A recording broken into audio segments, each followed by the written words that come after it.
From June until September, hearts are innocent and gay. Hi, and welcome to our show. I'm Steve Rollins, your host, and we are welcoming John Davidson to the show. Many of you remember John Davidson for his work in various television roles, including game shows and talk shows. And he also has done a lot of stage work and movies. But throughout his entertainment career, his guitar was never far away. And now, he is charming audiences with his fascinating stories, singing and guitar work in his show, and he plays many of his own clever songs that contain special humorous zings to them. So John, welcome to Framingham. Thank you, Steve. This is great. What a beautiful studio. And I got lost coming here. I drove down. We live we moved from the Berkshires in Western Mass up to New Hampshire just this last month. We just moved into a house in the Lakes region of New Hampshire. Oh, that's nice, huh? It's beautiful, and it's close to all these New England dates. I'm doing dates all over New England now with my guitar, with a tambourine on my left foot. I've always wanted to. I saw a guy do this on the street in New Orleans, and I said, that's what I want to do. Of course, he was busking. A lot of people in the States don't know that. You know the word to be a busker. Well, it's because I'm in the music business, but please explain it. Right. To be a busker is to sing on a street corner for tips. Right. And so that's what they do in New Orleans and many maybe not so much in Massachusetts, but they do around Harvard Square and Boston maybe. So, but what I'm doing is going out and doing concerts in small venues, intimate venues. Yes. And I love singing with my guitar, a lot of original tunes, a lot of 50s, 60s, 70s songs, and a foot drum on my right foot. So I go boom chick while I play guitar. And you are a really fine singer, if I might say. I've studied music a lot since, all the other things are ancillary. That's the real... I'm still singing well. I think what it is breathing. For all of you would-be singers out there or public speakers, it's all about air. I realized about 15 years ago that the voice is a wind instrument. And from what you hear sometimes, that you think that it's a metal instrument or maybe a muscle instrument. It's based on air. It's all about breathing. And so I just try to breathe correctly, and I think that's what's kept my voice so healthy. Well, let me jump into some questions here. You know, there are different types of stars, and some stars don't autograph things, and some stars do. I autograph any part of your body that needs autographing. Oh, yes. my gosh. Well, I don't have a part of my body available, but guess what I have? I just happen to have my wife's album with John Davidson. Really nice album, by the way. Let me tell you how this came. And if you could autograph that to Deb and Steve, like right now while the pressure's on. I would love to do that. Capture this moment in reality. Yes. So your wife's name is Deb. Thank you. Yes. And you sign just about anything? Yes, I do. Yes. T-shirts, right? Well, why not? Records and But your CDs. pen, you have an old pen. They always said that about you. Your pen has gotten old and dried up. Tried it out earlier. You never know. I don't know if you got another one. Yeah, sure. This is the backup system. This called a kind of a hush, and I must say I don't sell this at my show. I don't have the rights to this. This was done by Columbia during the time. I was signed to Columbia as with Percy Faith, Mathis, Andy Williams, maybe Tony Bennett did this way too. Columbia would say, okay, it's John Davidson singing the hits of 72 or 79 or 85. Right. Well, who wants to hear John Davidson sing the hits? They want to hear the original artist, but this was Columbia's thing. So, but in order to make it different, I recorded this with my guitar. This is a great deal like the show that I'm doing now. But this introduced me to the intimacy of singing with your guitar. In my Vegas show, I always had a guitar segment, but I had a 20-piece orchestra behind me. But now in my shows, I played Passim, Club Passim in Cambridge, the famous folk club. And I'm playing the Uncommon Coffee House in Framingham and the major rooms of the East. And I'm doing it with just my guitar. This album is the one that started the whole thing. Well, it's a very nice album. I've recently listened to it in preparation. I want to tell you that. So thanks for that opportunity. Thanks. And now that we've established you're one of the good guys on the stage,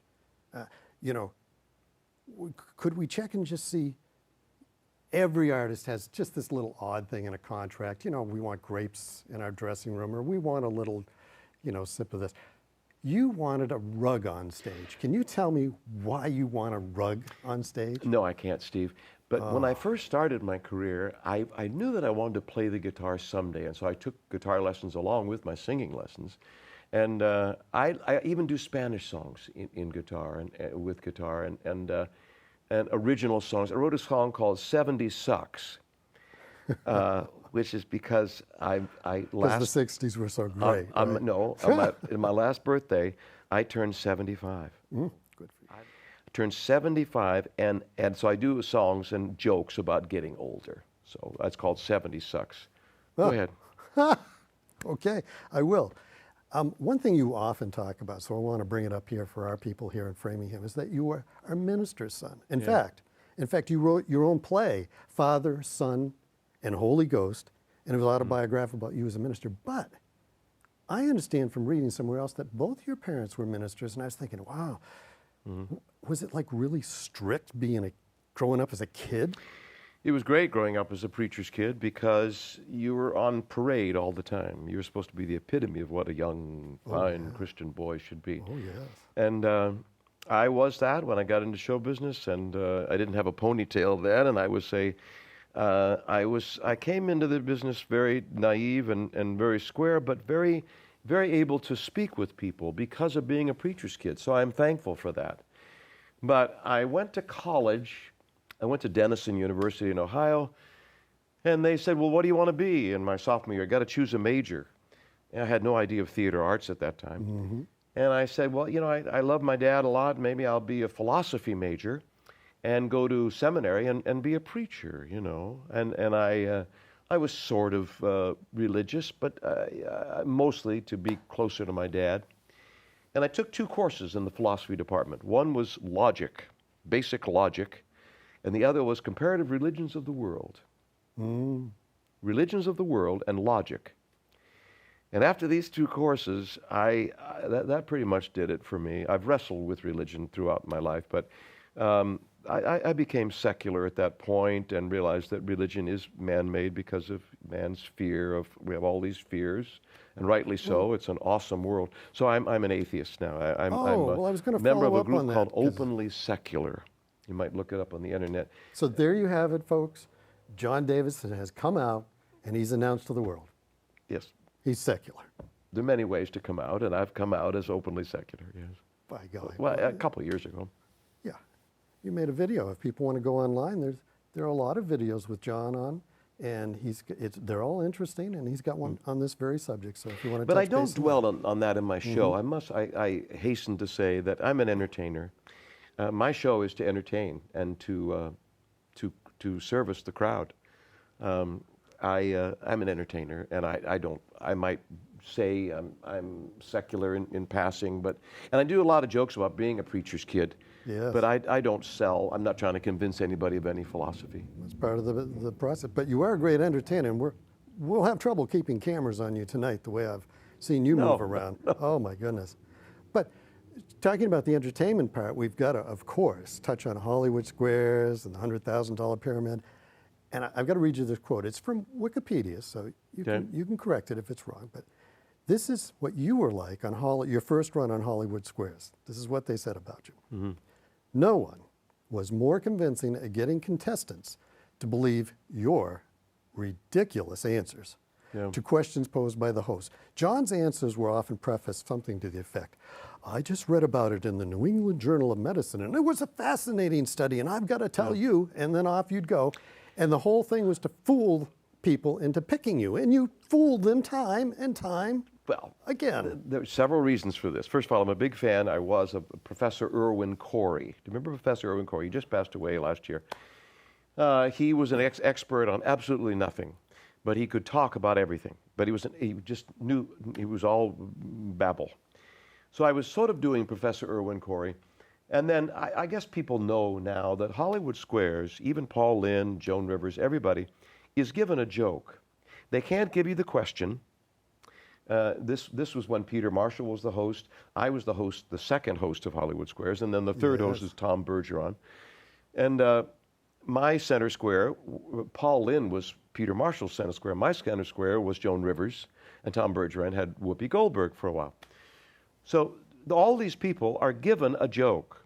And when I was guesting, when Peter Marshall, I was guesting sitting next to Paul Lynde, Karen Valentine was on one side and I was on the other side, and Paul Lynde was, and they would give us a joke. Well, other people are better at just doing one-liner jokes. All of Paul Lynde's answers were written, but I didn't know, I just couldn't get onto that.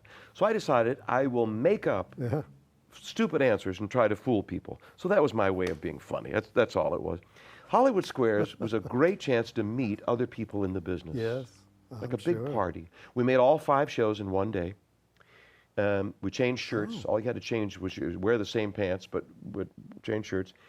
And you have dinner between Wednesday and Thursday, and everybody has wine and beer at the dinner.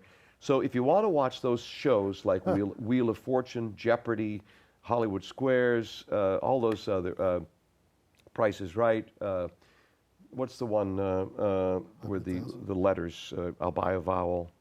Oh, yeah, Wheel of Fortune. Wheel of Fortune. Mm-hmm. They're all done 5 in a week, sometimes 6. So you do them in one day. So make sure you watch the Thursday and Friday shows because everybody's had a glass of wine at dinner. That is a piece of information I wasn't expecting. Yes. That's a charming little thought. But let's get a little more serious because you are a songwriter. And yes, we're I going to didn't hear realize some this songs that you're going to perform tonight. Can you talk to a couple of songs? Can you talk to us about what you've written? You've hinted at some of the things, but let's hear. Well, at first I felt to write a song with a purpose. That's the only way I could write a song. I needed a song as an icebreaker when I first started playing Vegas and Reno and Tahoe and Atlantic City. I needed something to go into the audience and have the guys realize that I'm singing for their wives and to kid the guys about the fact that they were dragged here because I was young and cute. Believe it or not. Come on, you still got the high songs. You look I great. never was hot like Tom Jones and Engelbert and all that, but I was cute, and so women would come to see me. And so in order to get the guys on my side, I wrote a song called I'll Sing to Your Lady, Sing to Your Wife, Sing to Your Lady for just an hour tonight. And let us share this moment, too soon she'll have to go. I'll sing to your lady while you pay for the show, you know. So that got a laugh. Great, yeah. And then songs about, oh, she's so perfect, and songs about how are things going in your marriage. And then I kiss her hand, and then I kiss her arm and her elbow. And I sort of come on with her and get her to play with my hair. People have made jokes about my hair my whole career. I still have my hair, and I now have grown it longer, which is really silly. I don't know why I don't just cut my hair, but I like having longer hair. So I do a joke, and she plays with my hair, and I play with her hair. So the song is called Sing to Your Lady, and it really works in the show. Then I needed a real love song, so I wrote a love song to my wife. My wife and I have been married now, been together 37 years, but married for 34. Mm-hmm. And wonderful. I wrote a song about the times in your marriage when you lose the romance, you lose the tingly feeling, and you lose the passion of your marriage. How to get that back? How to keep the passion going? How to keep the magic going that you had when you first started dating? So it's called I Still Want to Be Your Superman. And in my saggy blue suit and my faded old red wrinkled cape. And it's a serious song about, the kids have gone away now, so what do we have? Where's our romance? And how to keep the romance going in your marriage. So that works great in the show. Things like that. I do a lot of traveling. I wrote a song about cruise ships. The funny things that happen on ships, funny things that happen in hotels. It's all that sort of thing. As a matter of fact, if you come to my show, I'll be there. I have a book called Verse by John Davidson. I use the word verse instead of lyrics because it sounded sort of Shakespearean, and I thought it would. But it's all the lyrics to the songs that I've written. Oh, nice. A lot of them I use in the show. And the Wall Street Blues. My father was a preacher. A funny song about being a preacher's kid that we already talked about. If I were a ship who'd set my course, kind of a personal philosophy thing about how we're all the captain of our ship, sort of a Walt Whitman feeling. You are the captain of your ship. Make sure you set your right course, that sort of thing. Yeah. Goes along with being secular. So. Everybody knows you're in entertainment and comedy, but there's a serious side to you. Yes. Well, it's, yeah. John. Yes. What's under the rug on the stage? I can't tell you that, Steve. I just Is there can't. like a trap door or something? I just can't tell you. It's So just something people got to go to the show? I have in my contract. Yeah. There is a rug on stage, and it's something I don't want to talk about, Steve. I got it. We've touched on a lot of sensitive things, brought this to the fore. Well, let's go into... I'm sorry. I'm okay. You're so creative. What other things have you created? No, you're not on stage. No thespian stuff now. So what other things have you done? I just have to give you a wide open spot here because you're just so interesting. I expect a really interesting answer. Well, besides what, my favorite thing is to be on stage. It's to be theatrical. And I've done a one-man show playing Teddy Roosevelt. I did a thing called Bully. I tried to develop a one-man show on Ted Kennedy called The Lion. Yeah. And I had trouble with it. How do you capture Ted Kennedy in a one-man show? And he's a multifaceted man and not always admirable. And so I'm still working on my one-man show on Ted Kennedy. But my wife and I raised our daughter. I have 3 children, but Ron and I, one daughter. My other 2 kids are from my first marriage. One of my failures is my first marriage. I had a training marriage, and now I'm just perfect. For 10 years, I was married to Jackie of the New Christian Minstrels. She's the blonde girl in the New Christian Minstrels. And she still performs too, I believe. Yes, she does, yeah. Yeah. So Ron and I, our daughter is now 30, graduate of Boston Conservatory, and has her master's from Harvard, and she's a voice and speech teacher. She's into academia. And when she was growing up, in order to keep my marriage together, show business is a gypsy business. So they call us gypsies. Mm. And my first wife didn't want to travel. I think that was one of the big factors in our marriage not going well. My second marriage, I figured I'm going to solve this. We're going to be together all the time. And Rhonda and I are together all the time. I think it's one of the reasons that we're still together. So we had our daughter. When school came along, I said, look, I've still got to travel. We've got to go play Vegas and do one-nighters and do Broadway tours. I toured for 2 years in Wicked. I was the wizard in Wicked. Oh, that must have been a wonderful part. It was great. That sounds fun. Everyone else in the show was 12, and I was 70. And so it was hard to know who to hang out with, but I was the wizard. We developed a geography card game to teach our daughter geography when we were homeschooling. We'll hold it up to the camera. Let them get a good shot of that cover. I had this available at my show afterwards. Rhonda and I created it. Great. It's how to learn where the states are. It's called Borderline USA. It's also on my website, johndavidson.com. There are 50 state cards, one for each state. There are 16 wild cards. There are 4 water cards, the Great Lakes, Gulf of Mexico, Atlantic Ocean, Pacific Ocean. There are 2 country cards, Canada and Mexico. You want to get rid of your cards first, just like in Crazy Eights, by playing something which borders the previous card played, right? This is terrific. For example, if you played Massachusetts, yes.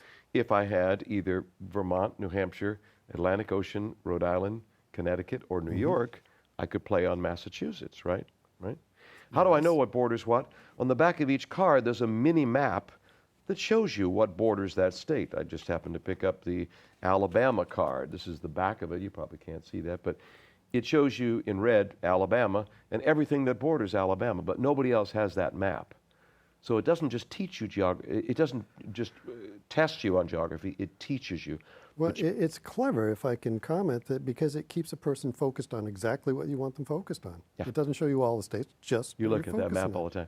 But you can bluff. So it's a good gift to give to your grandchildren, grandpa or grandma. You can play this with your grandchildren. I have trouble. I have 6 grandchildren. What do you do with grandchildren after you talk about nothing? So play Borderline USA with them because they can bluff. In Borderline, you can bluff. Let's say somebody plays Massachusetts. You can play Tennessee on Massachusetts if nobody catches you. Oh no, back to Hollywood Squares. It's a You're good fooling people. bluffing game. Ah, that's great. Anyway, that's other things. You asked me what else I was up to. Well, that's wonderful you brought those. And do you have any other props? Should I ask you, seeing how... No, just the rug, just the rug, I was just the book. going to get back, but I was worried you were going to get upset I can't again. tell you what's on. I can't tell you, Steve. I just can't tell you. All right, I'm going to let it go You're so now. pushy about this. I am going to let go now. I really am. Can I ask? No, we'll be good. Well, one of the things I read, you were quoting Teddy Roosevelt. Can I read you the quote that you used? Oh, I love this quote, yeah. Yeah. It said, "Dare to do mighty things. Life is a gallop. We either rust out or wear out. I prefer to wear out." And that's from Teddy. So what does that tell about you? Under all that pizzazz and everything, how do you want to be remembered? My son is a business coach, and he has a thing, ready, fire, aim. As you go through your life, and this was Teddy Roosevelt's idea, don't ready, aim, fire, you'll never aim perfectly. But ready, fire, aim, ready, do all your research, do all your stuff, and then do it. Make a prototype, do something, and then aim it, right? But get the thing up, do it. If you've always talked about learning to play the trumpet, I've always wanted to play the trumpet. Oh, I know. Go take a trumpet lesson, and then see if you like it. If you always want to put a garden in the backyard instead of having that lawn there, want to put a garden in, study about how to put a garden in, but don't wait until you're perfectly ready to be an excellent gardener. Dig a hole in the ground and plant something and get started. So that's what Teddy Roosevelt would say, dare to do mighty things. The only person who never makes a mistake is the man who never does anything. So at 75, I love performing with my guitar, and I'm working on it, and every show gets better, and it feels great. A lot of people would say, stop. I've had a great career, 50 years in show business, but I love the business of show. I love storytelling, basically what all of show business is. And so I just did a session with John Sebastian. You know who he is? Yes, of course. You look a little bit like him. I'm glad to hear that. Maybe if my talent would only go as far as his did. He was in the Love and Spoonful, and he's still performing, writing, and doing stuff. And he wrote a song called All the Stories We Could Tell. But he wrote What a Day for a Daydream, If you believe in magic. You believe in yes. magic, yeah. And he's still performing, loving it. We're about the same age. I've had this discussion with Glenn Campbell. Now, Glenn is needing help now and is not able to perform, and that's very sad. I wish Denver was still around. He'd still be performing. All the guys that I came up with, Tony Orlando, Bobby Vinton, Engelbert, Tom Jones, if we're alive and if we have our thing together, we still like to perform. And I haven't done the perfect show. So you feel that in your life you've tried out the things that you want to try out, and you're doing the things you want to be doing now, and got to keep doing it. Yeah. Oh, that's great. And for my comment, it's just so wonderful. I grew up in Vermont. We didn't go see any shows, nothing. So now here I am at a point in life where I can go see shows, and out pops John Davidson. I go, wow, I got to do that. Yeah. And someone else, and I go, wow, that would be such a Right. thrill. So you just need a little feedback that it's wonderful to just go and see somebody like you and perform. Right. And of course, I've been to one of your shows. I will confess it now. I've been to one of his shows, and it's terrific. But I don't know about that rug. But I suppose I better not bring I that can't up. tell you about the rug, Steve. I just can't tell you about it. So how many albums did you record? Do you know? 12 or 13.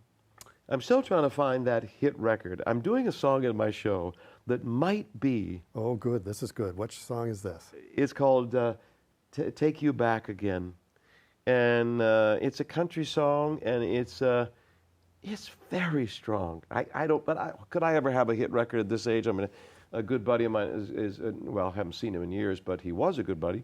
When I used to see him, is Kenny Rogers. Well, Kenny Rogers can't get played on the radio except country stations, maybe on country. But This is a song I think Kenny would say, yeah, that's good for you. Do that. And I'll sing at my show and see what the audience thinks. Well, all But you I've do never is had a release hit it record. under John David III and put it on the YouTubes, and it'll be a hit. I'm sure of it. Yeah. No, it's hard to get things played on the radio. I don't do rap. I do a rap song in my show, but it's a joke. But yeah, I've recorded 12 or 13 albums. I haven't worked enough in the studio because I'd much rather perform live. Oh. Yeah. Oh well. Yeah. People like the Carpenters. I dated Karen Carpenter for a second and got to know the Carpenters very well. They spend hours in the studio, Yes. as do all the major recording artists. You have to. That's boring to me. I can't get my butt in there and do that. So I should have. And it's one of the mistakes, one of the many mistakes of my career. Well, we'll add in a The couple rug of might be clips. another With your mistake. permission, we'll add in a couple. The rug. We'll add in a couple of clips from your show Please. onto this, and you'll Great. be immortalized, immediately digitalized is the same thing, isn't it? I'm not sure, but anyway, that'll be wonderful. Yes. And you are so gracious to come join us. Now we've only got a couple of minutes left, and I've got to just give you the opportunity to say pretty much whatever you want to say. And what's on your mind, and what do you want to say to people? I want to say thank you to the people of New England. I've performed in New Hampshire and Maine and around the Boston area and Massachusetts and not in Vermont yet. There's a theater in Vermont that I want to play. Where? Tell me. I've got to know. I can't think of the What town, but I should have just been. found it the other day. I'm looking for those small venues, Yeah. the little opera houses, Claremont Opera House Mm-hmm. in western New Hampshire. There's the Booth Bay Opera House in Maine. Oh, I mean, those yes. little opera houses that maybe at Sturbridge Village, the great place in Massachusetts out on 90 in Sturbridge. The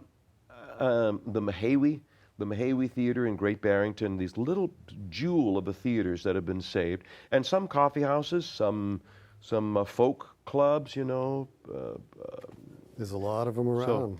And I love how sharp people in New England are. I try to live in Florida, didn't find the same kind of people. I lived in Branson, Missouri for a while, had a theater there. Nice people, not that everybody isn't nice, but there's something about New England people. I think what it is, I grew up in West Bridgewater, West Bridgewater. outside of Brockton. Yes. I had a horse so in my sure. barn. Oh, you've done. Yes, and of course. And I lived in West Bridgewater with my accent until I was 14. And then my dad went to a bigger church. We've talked about he was a preacher. And so we went to White Plains, New York. And I raised my hand in the 7th grade and said, "What's my mark?" And the girl next to me laughed at me. Oh, that hurt. If you're in the 7th grade, that's puberty. And you're very sensitive to any girls commenting anyway. So I said, "I'm sorry, I didn't say what's my mark. I said, what's my mark?" And right then, I got a New York state of mind. But I grew up in West Bridgewater. And I think coming back to New England now is like coming back to my roots, And my daughter lives now in Salem, outskirts of Boston. My son-in-law works at Berkeley. He's a dean of students at Berkeley. And so I love the Boston area and hope people will come to my shows. Well, it's great. I want to thank you, and I'll thank you even again. But I do want to say that John is in the entire multi-state area around Massachusetts. You could almost pull a card out again and show all the states, and I'm sure you'll get to Vermont so that we can claim that one too. I want to.